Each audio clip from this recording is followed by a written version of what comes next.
Hello বন্ধুরা, দেখতে পাচ্ছ একটা বাচ্চার শ্বাসকষ্ট হচ্ছে।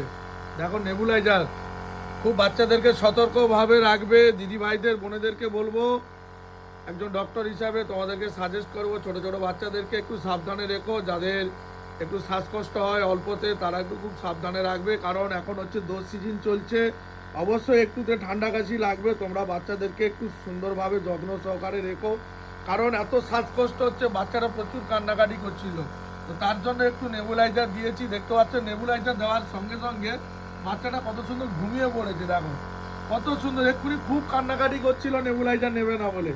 অবশ্যই দেখতে পাচ্ছ কত সুন্দর ভিডিও। অবশ্যই তোমরা দেখো, বাচ্চাকে তোমরা সুন্দর করে যত্ন করে রেখো। যাদের বাচ্চার শ্বাসকষ্ট অ্যালার্জি ভাব আছে, শ্বাসকষ্টটা বেসিক্যালি হয় অ্যালার্জি থেকেই বেসিক্যালি হয়। যে সমস্ত বাচ্চারা একটু ধুলো ময়লা কাটে তাদের শ্বাসকষ্টটা একটু বেশি হয়। তার জন্য একটু ভিডিও করলাম। তো তোমাদেরকে একটু সতর্ক করার জন্য, যারা যারা এরকম ভিডিওগুলো দেখতে থাকো অবশ্যই চ্যানেলটাকে ফলো করে রেখো।